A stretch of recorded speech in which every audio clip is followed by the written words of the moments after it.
Hello and welcome to week 10, REL 2930. Um, let's jump right in, shall we?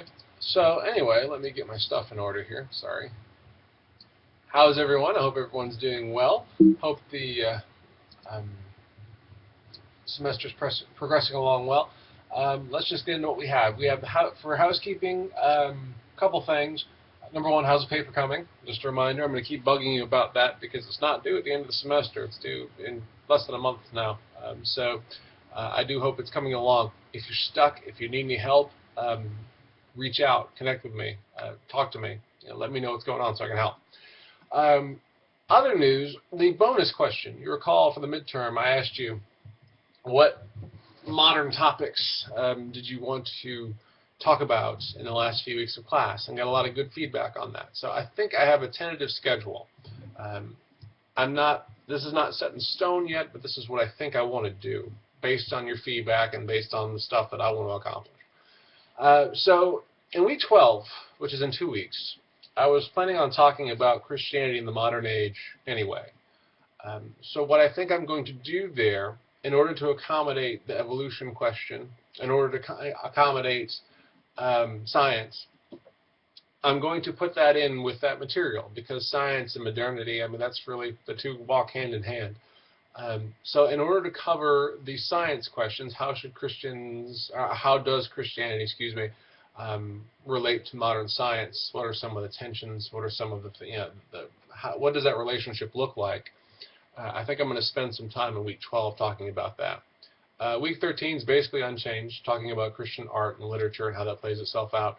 Going to start you on Flannery O'Connor that week, I think. But then the last 3 weeks, I've made some shifts, again, based on feedback. And I think this is what I'm going to do. Week 14, kind of a catch-all, race/ethnicity/people who are different. That's kind of vague, I know. But really want to focus on racial issues here, really want to focus on Christianity as it relates to issues of ethnicity. I want to talk about Black Lives Matter. I want to talk about some of the stuff we're going to be talking about with silence. I'm going to come back to that as far as missionaries in different cultures and East versus West or North versus South, or however those things line up. But basically, you look different from me. I don't know what I think about that. How does Christianity influence that discussion? And it's a complicated issue, but I think we can do it. As far as the reading, there's a lot of O'Connor that really applies to that. She's a Southern writer in the mid-20th century, so you can imagine what that looks like.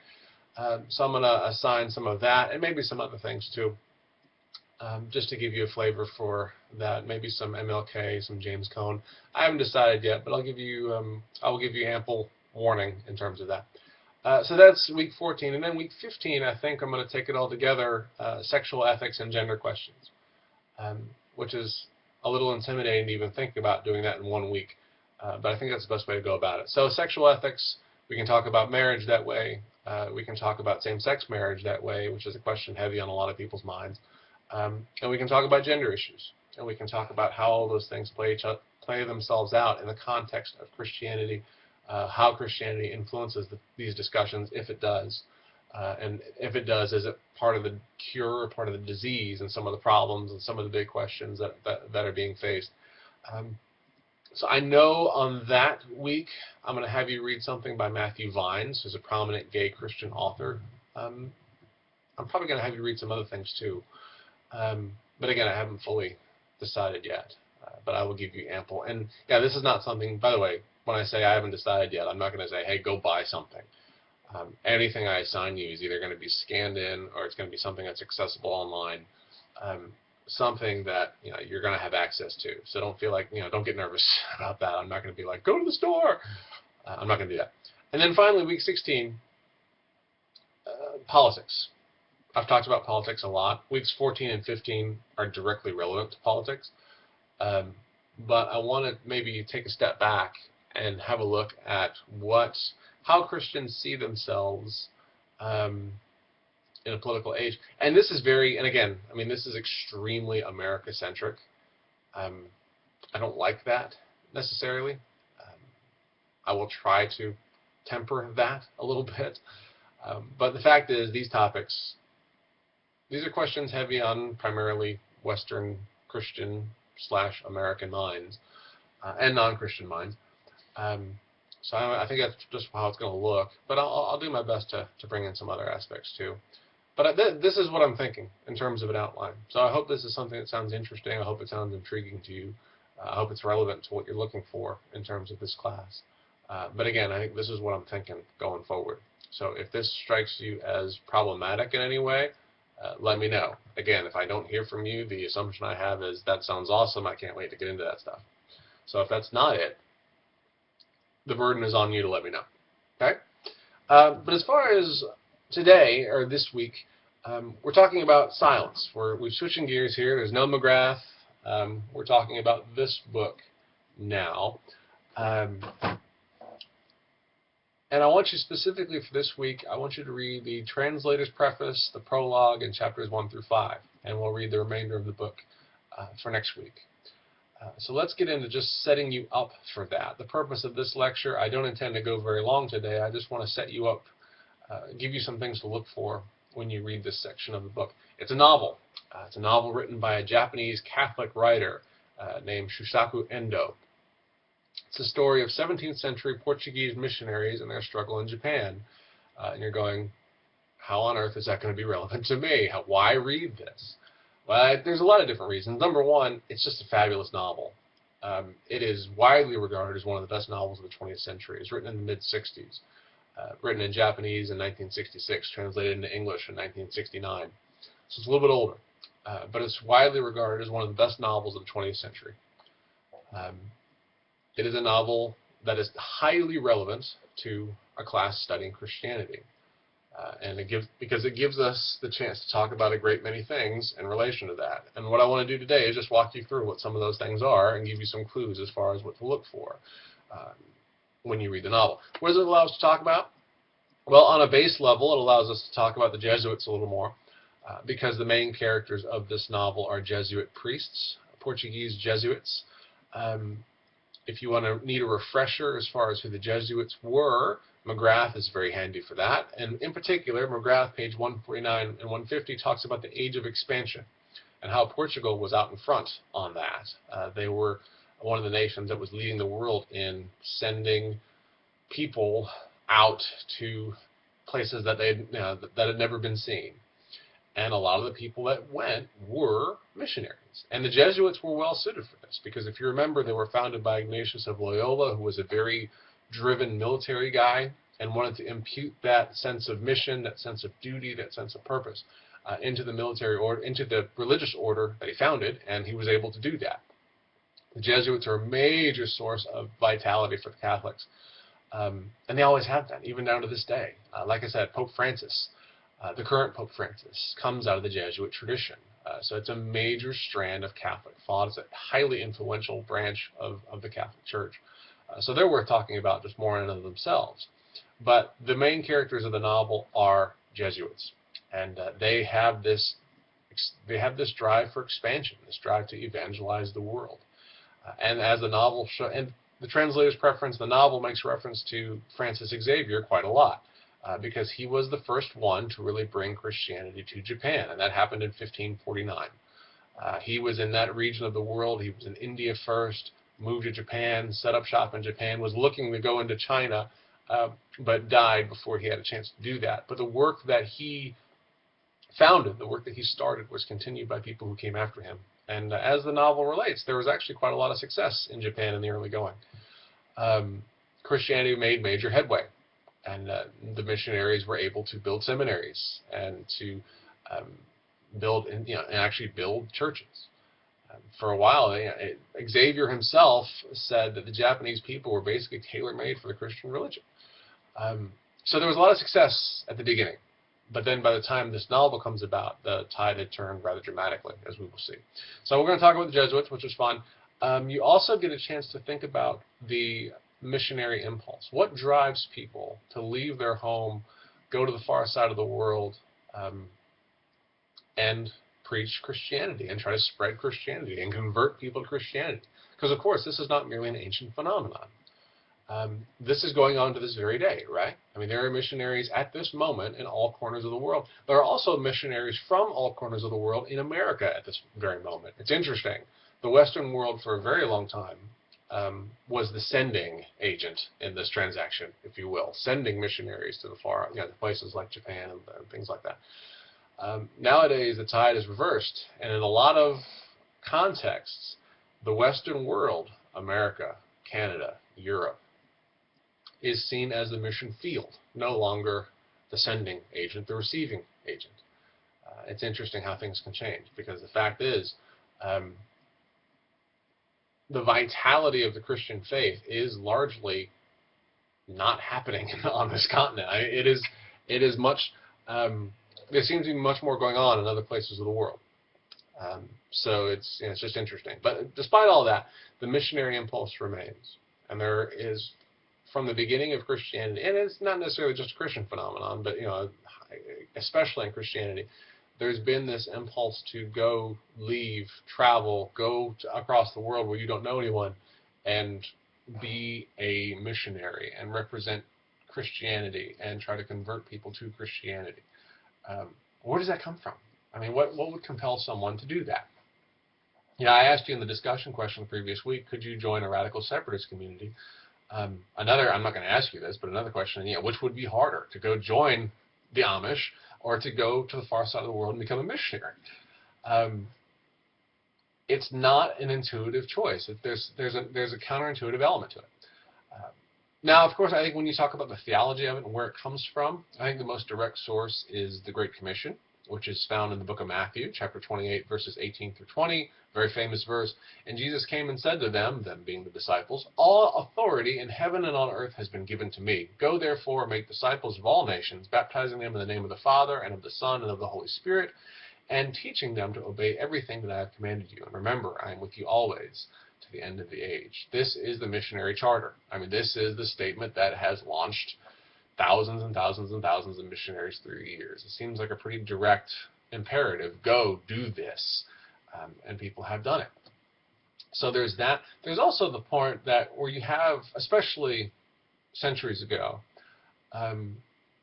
you have a strand of Christianity which takes doctrines like hell very seriously, and takes the problem of separation from God very seriously. And in some ways, the missionary impulse is an outworking of that, an outworking of, I don't want those people to experience that. So in some ways, it comes from people having compassion, taking their faith seriously, taking it literally, saying, all right, I believe that this is going to happen to those people if they don't hear this message. I need to be the one that goes to tell them this message. So I would even argue there's an element of compassion there. An element of this is something, a necessary activity, something that needs to be done, and I'm the one that God is calling to do it.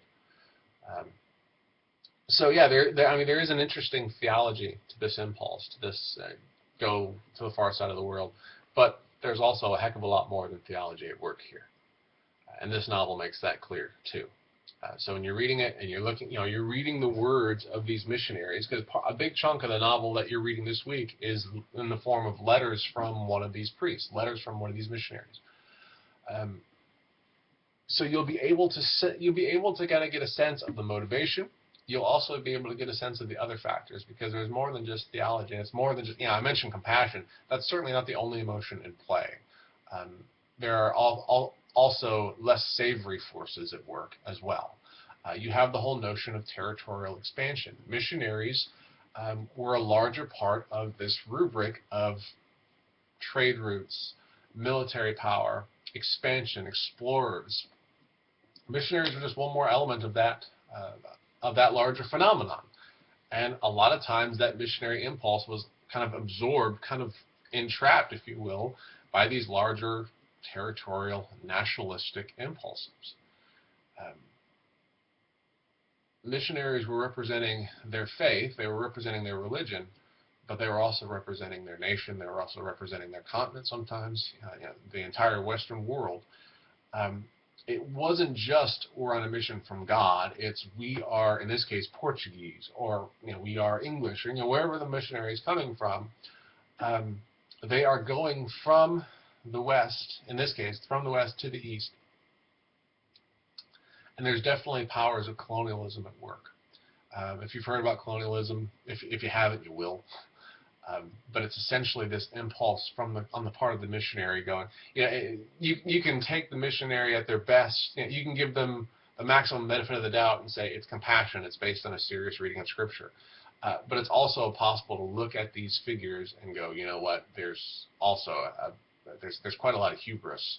There's quite a lot of temerity for these Western people to go drop themselves into the middle of a place they've never been and look at the people there and say, I know what you need more than you do. And a lot of people have reacted against that sense of who do you think you are? To believe that you know better for us than we know for us. Because essentially, what is a missionary doing? A missionary is going to a foreign country saying, your present religious system is going to send you to hell. You need a better way to operate, and I have that for you. That is not a power-free transaction. There are a lot of complicating for it. It is an exercise of power.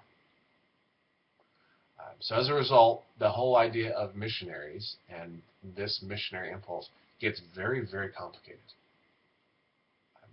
by the fact that there are also nations involved and trade routes involved, monetary stuff going on. So you have these complicating factors, and you have, again, politics, not intruding, but politics and religion kind of coexisting in a very complicated power struggle. So how does that affect the missionaries? Well, it affects the missionaries in a lot of ways. You see it in silence. I want you to be on the lookout when you read this. There is, the honor-shame impulse, the sense of I am seeking honor and I'm avoiding shame. There is a sense where you have these Western figures. It's almost like a competition. It's like we will not lose to those infidels. And infidel is actually the words that are used. It's not very politically correct, if you will, but this is the language, this is the way the people thought at that time. We will not lose to them, because if we lose, if we renounce the faith, which we'll get to that in a minute, but if we do that, the honor of the church is at stake. We are representing more than just ourselves. We are representing all of these other factors. And we are the ones who are responsible for the church to survive in Japan. Again, you'll see this several times when you read the novel. The missionaries go in with the mindset of, if we don't go into there, the church is going to die. It's going to wither, it's going to go away, and all that missionary work has been lost. One giant question ought to be leaping to your head while you're reading them say things like this. What about the indigenous believers? These missionaries run into indigenous Japanese Christians. They even have a leadership structure for their church, which is described in one of the passages I'm having you read. How come these Western figures don't seem to put any faith in the indigenous people to sustain their religious commitment? It's an interesting question. It's not something I'm not trying to condemn or praise or condemn, really. I'm just trying to give you a picture of the scene as it plays itself out. This is a very faithful representation of history. So you have this sensibility on display quite a lot in missionary endeavors. This sense of, we need to go in there, we need to establish the church, we need to appoint leaders. Where in a lot of cases the indigenous believers, the indigenous adherents of that religion can take care of that. So anyway, be on the lookout for that. There's a lot more going on than just theology. So try to get a whiff of the different forces at work here, the monetary forces, the political forces, and also just kind of the personal pride. How does pride make itself known in this novel? Is an interesting question. Okay, so you have the missionary impulse. So let's talk a little bit about the recipients of the missionary impulse, the Japanese people. From the perspective of the leadership, Japan acted, or just as an objective statement, the leadership of Japan acted very cruelly towards missionaries and Christians. They killed a lot of them, as you will find, and they tortured them and not so nice. This novel is definitely not happy reading. There's some stuff in here that's probably going to make your stomach turn, and I'm sorry for that. But again, I think it's absolutely necessary because it's a wonderful way to talk about these things. But so the Japanese rulers look at Christianity and they say, we don't want that, get it out of here, we're going to make it highly undesirable to become a Christian. We're going to punish you if you do, and they do in a lot of really ingenious ways. Why? Why do they do this? There are some hints. The Japanese leadership, the rulers, unquestionably saw incoming missionaries as a threat to their own power. And they saw missionaries as preparing the way for military conquest. And I've already said missionaries were so tightly intertwined with economic and military interests that it's not unreasonable that they would think this, that they would see these people as coming in to kind of scout the territory to soften them up for an incoming military invasion. So if it's seen as a threat to their power, I think that's a major motivator for why the Japanese rulers react in the way that they did. You also have it in the translator's preference. It's pointed out that the Japanese rulers were highly aware of religious conflict in Europe and how the Dutch and the Portuguese and the Spanish and the English were all kind of in this competition, and religion played a large role in that, Catholic versus Protestant, like we talked about last week. So the Japanese rulers were not stupid. They could see that this activity, that this religious cultures bumping up against each other, wasn't always a smooth and easy process. So they could see that. And then also, just in the historical context of Japan, you have something called the Shimabara Rebellion, which happens in 1632, where a whole bunch of Christians rise up against their oppressive rulers and are put down most severely. But what this does is it seems to confirm the worst fears of the Japanese leadership. These Christians, these people coming in here inciting our people to become Christians, they're a threat to the social order, they're a threat to our leadership, they're a threat to Japan as we know it. We need to stop them. So again, I'm not letting them off the hook for the tortures and the deaths and the persecution. All I'm saying is I can see where it's coming from. So when you read the novel, try to get a sense if you can see where it's coming from as well. Try to get a sense of why the Japanese react in the way that they do. But that's the leadership. Then you also have you also have the Japanese Christians to consider, kind of caught in the middle, if you will. And this is really, I'm asking you to read the translator's preface, mostly because the historical backdrop, but also because the translator includes some really interesting quotations from the author. The author, again, is a Japanese Christian. He feels his Catholicism, he feels his Christianity in the sense of a borrowed suit. That's actually the analogy he uses. I didn't believe it was something that was really inherent in me. It was something external that I put on myself. But then he goes on to say that the Catholicism basically puts roots down in him and starts to become a fundamental part of who he is. But it's a process. It's a struggle. It's a burden to bear because it is this kind of external religious tradition that these people are putting on. The nationalist expectation at this time was that these people would become Buddhists, because that was kind of the state civic. We talked about the Roman situation, Christians in the Roman Empire. What was the expectation? The expectation was that they would say, "Hail Caesar." They couldn't do it. They couldn't say Caesar is Lord. Why? Because they had this other tradition that was blocking that. So you have that on display as well here too. You have the kind of the state civil religion, which is Buddhism, but these people are foregoing that. They're choosing to not only do something else, but they're choosing to do something that was brought in by someone from these external figures, these missionaries. So again, you have a whole lot of nationalistic stuff in this. Are these Japanese Christians turning their back on their cultural heritage? Are they turning their back on their traditions by embracing this other thing? Or can it be a part of their cultural heritage going forward? And this is a question that is, this is a question that has been on the minds of people who study this sort of thing forever. How does Christianity adapt to cultural environments? I mean, if you go to this, if you go in the middle of Alabama and go to a Baptist church in the Bible Belt, you see an adaptation of Christianity to a culture. If you hop on a plane and fly to Africa and go to a church meeting in the bush, you see a Christianity that is adapting to a certain culture. How does that look like? How does that work? What needs to be there for the Christianity to be authentic, and what doesn't need to be there? I mean, there's so much history of missionaries coming to these people, teaching Christianity, people accepting Christianity, but still incorporating elements from their former worship structures. Syncretism. You know, I worship, I'm a Catholic now, but I also worship my ancestors. And the missionaries would go, no, that's not right. That's not, you know, that's not what this is. But this is the way we've all, and you have these cultural struggles that play themselves out. So it plays itself out here too. How does that look like? What is it? You know, how does it work? And there's a quote from the translator's preface that I want to read you because I think it's quite good. And it's coming from Endo himself.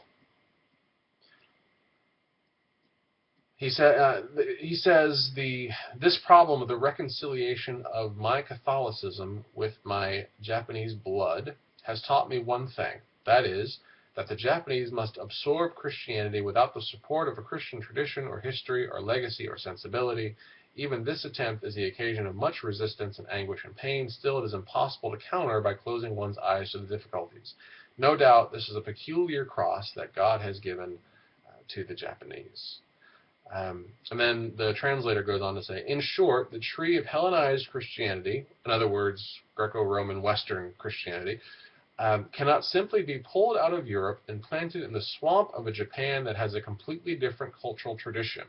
If such a thing is done, the fresh young sapling will wither and die. So the trick then is this act of assimilation, this act of taking this sapling and planting it in foreign soil, but making it grow. How do you make it grow? Endo gives you a big clue. He says the indigenous people have to be leading this charge. You can't just import something wholesale from Western Europe into Japan and expect it to work. There's a different process that plays itself out. And he goes on to say, and quoting from that same page, if I have trust in Catholicism, it is because I find in it much more possibility than in any other religion for presenting the full symphony of humanity. The other religions have almost no fullness. They have but solo parts. Only Catholicism can present the full symphony. And unless there is in that symphony a part that corresponds to Japan's mud swamp, it cannot be a true religion. What exactly this part is, that is what I want to find out. So part of his motivation in writing this book, and part of the questions that get asked just in the missionary endeavors at all, is in this case, what does Japanese Christianity look like? And I think it's a fair question to step back and ask that question of any culture. What does Bible Belt Christianity look like? What does Japanese Christianity look like? What does African Christianity look like? What does hipster Christianity look like? And you may think I'm joking there, but I'm not. There are different cultures that exist, and Christianity from its inception has taken root in these cultures, but these cultures have affected the way in which this religion presents itself. Has affected the way has affected the themes, the teachings. Christianity is dramatically affected based on the culture in which it finds itself. So these are the things that you need to be on your mind, because the fundamental question that this all comes back to: how can the story of a Jewish man born in the Middle East 2,000 plus years ago be applicable to everyone everywhere? I mean, if you're a Christian today, and yes, I'm a Methodist, and I'm a Methodist from Tampa. The story of this Jewish man born in the Middle East 2,000 plus years ago still has a profound effect on my life. Augustine, I was born in Africa, but I'm part of the Roman Empire, 300, 400 CE. But this man's story, this man born at a certain time period in history, affects him just as much as it does you.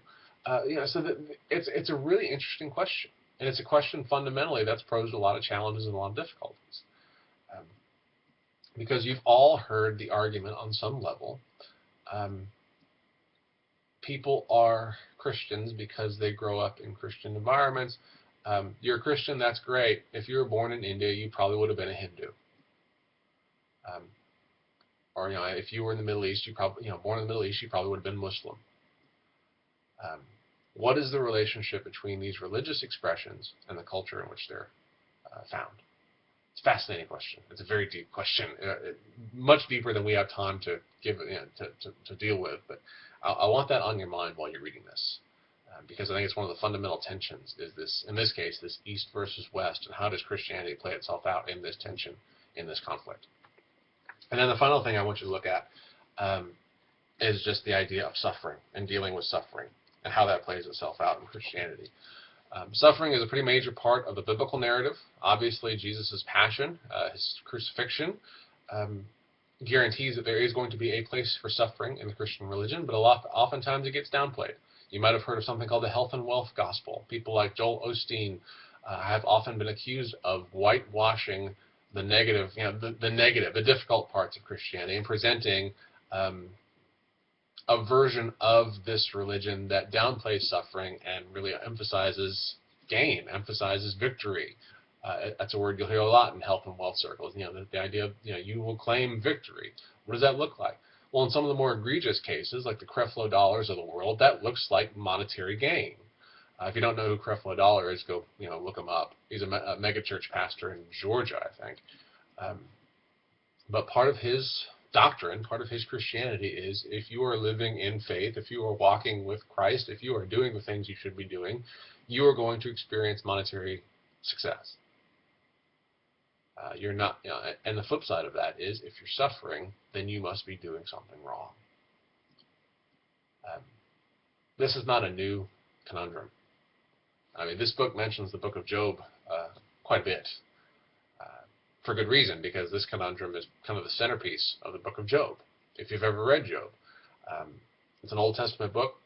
The story of Job has a lot of bad things happen to him. His friends come and say, "What'd you do? You obviously did something to deserve this." Job says, "No, I didn't." His friends say, "Yes, you did. Otherwise, you wouldn't be suffering." And Job says, "No, I'm suffering, but I didn't do anything to bring it on myself." And there's this back and forth, and that's the primary argument of Job. And then God answers it at the end of the book. But this sense of, how do you deal with the fact that you can be faithful adherent of this of tradition and just get the shit kicked out of you, and suffer and die? From the perspective of a Japanese Christian, it's almost, you almost find yourself asking, man, wouldn't it be easier just to renounce all of this and go back to the religion of your people? Wouldn't life be better? From the perspective of these priests, wouldn't it be better to turn around and go home? To go back to Portugal, where this is an accepted religious tradition, and be a lot more comfortable that way. These characters embrace, you could almost argue that they seek out suffering. And they embrace it. And you'll see, the thought process of the main character, the thought process of the missionary, Samuel Rodriguez, is very interesting, because he starts to, as you progress through this reading, and you'll get even more of it next week, but as you progress through this reading, you'll get the sense that he is actively looking for God to show up. God, all of this really bad stuff is happening to your people, your faithful people, your people who love you and are doing what you tell them to do. And you are silent. You are absent. Where are you? I mean, the title of the book, Silence. You're not speaking. And just, there's a quote, "The feeling that while men raise their voices in anguish, God remains with folded arms silent." The priest wants to know why. Wants to understand. He's constantly looking for a reason for the suffering that he's experiencing, also a reason for the suffering that he's seeing, but he's not finding it. I mean, there's a passage in the book where there are two people, who are martyred for their faith. They're killed for their faith, for their Christianity. And they're killed in a very public way. Our hero, our main character, watches this. And this is what he has to say about it. It's on page 60 of my translation. I don't know if you have the same one. It's on page 60. They were martyred, but what a martyrdom! I had long read about martyrdom in the lives of the saints, how the souls of the martyrs had gone home to heaven, how they had been filled with glory in paradise, how the angels had blown trumpets. This was the splendid martyrdom I had often seen in my dreams. But the martyrdom of the Japanese Christians I now describe to you was no such glorious thing. What a miserable, painful business it was. The rain falls unceasingly on the sea, and the sea which killed them surges on uncannily in silence. Silence plays a major role in this novel, as you can imagine. Also absence, where's the face of God in all of this? And we talked about martyrs, and we read some accounts of martyrs that pointed them as these perfect heroes, and said that there was this major spiritual stuff going on as they were being martyred. But here you have an account of a priest who watches Christians being martyred for their faith and says nothing happened. Everything went on just the way it did before. The sea didn't change, even after it swallowed the bodies of these heroes of the faith. Why not? God, where are you? And his headspace gets darker and darker and darker as you read through. There's a hint, though, of what we're going to find in the second half as far as where is comfort to come from. For our man, comfort comes the only way comfort comes is in realizing solidarity with Jesus. And one more quote for you. It's on page 99. I believe it's on 99. Let's see. Yeah, here we go.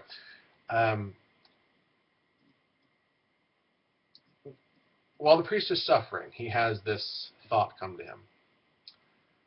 him. Many centuries ago, that man, talking about Jesus here, that man tasted with his dried and swollen tongue all the suffering that I now endure. He reflected. And this sense of suffering shared softly eased his mind and heart more than the sweetest water. So his only source of comfort is to realize that the one he is following went through this same process, went through this same suffering. And the fact that he realizes that he is walking on the way that his master walked is the only thing that brings him comfort in a really tough situation. So yeah, I want you to read that. I want you to kind of be on the watch for that, and I want to see how that hits you when you read it. So those are the things, those are the ideas, the themes that I want you to be on the lookout for. You might be wondering, how do I possibly write exam questions on this? It's a novel, it's a historical novel, how does that work? Focus on the themes I've mentioned. See if you can draw questions from the reading based on what I've already talked about here. Because I've already given away what I'm interested in terms of this book and what I want you to think about. So see if you can find exam questions based on that. Also, don't be tricky. I don't want obscure plot points. I mean, if you say something like, true false, the priest found Kichiguro in the town of Macau, which is a true statement, they did. But if you change it up and say, no, it was actually Goa, it wasn't Macau. No, that's being tricky. Don't do that. But if you say something like, true false, Sebastian Rodriguez's faith never wavers in his sufferings, that's a relevant question, because it gets back to one of these main themes. The answer to that question, by the way, is false. He absolutely did. That would be the type of question I'd be looking for. So, does that make sense? So we get through chapter 5. We'll finish it the following week, but hopefully this will get you started and get you into this reading. And I'm curious to get your take on this novel, because I think it's just fantastic. And I hope you share that opinion when you're done with it.